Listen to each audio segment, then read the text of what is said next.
وآخر دعواهم أن الحمد لله رب العالمين. سعد بن ابی وقاص رضی اللہ تعالی عنہ سے مروی ہے، صحیح مسلم کی روایت ہے، رسول اکرم صلی اللہ علیہ وسلم نے فرمایا، جو شخص اذان سنتا ہے ثم یقول، پھر ان الفاظ کو اپنی زبان پہ لے آتا ہے، اشہد ان لا الہ الا اللہ وحدہ لا شریک لہ وان محمدا عبدہ ورسولہ رضیت باللہ ربا وبمحمد رسولا وبالاسلام دینا غفر له ذنوبہ.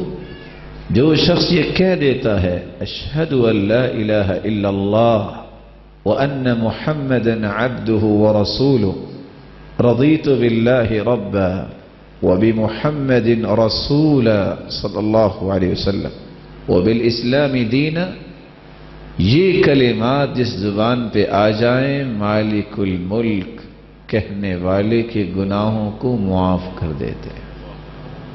اور یہاں ایک لمحے کے لیے رکیے، اذان کا جواب یہ بہت بڑی سعادت ہے.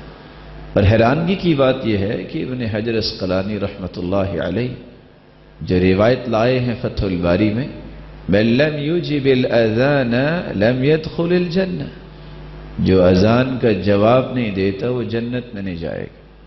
اور اس کے دو معنی ہیں. پہلا معنی کہ جو اذان سنتا ہے پھر بھی نماز نہیں پڑھتا اور بغیر توبہ کے وہ دنیا سے چلا جاتا ہے، بلا شبہ تارک نماز جنت میں کیسے جائے. اور دوسرا معنی، جو شخص اذان سنتا ہے، حدیث میں آتا پھر وہ درود پڑھتا ہے، پھر وہ یہ دعا پڑھتا ہے جو ابھی آپ نے سنی، قیامت کے دن اللہ کے رسول صلی اللہ علیہ وسلم اس کے لیے شفاعت کریں گے. اور آپ سب جانتے ہیں کہ جب تک اللہ کے رسول صلی اللہ علیہ وسلم کی سفارش اور شفاعت نہیں ہوگی کوئی جنتی بھی جنت میں نہیں جا سکے گا.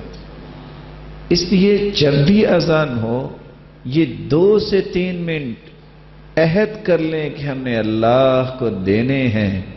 اور اللہ کو کیا دینے ہیں؟ اپنے آپ کو پاکیزہ اور پاک صاف کرنا ہے.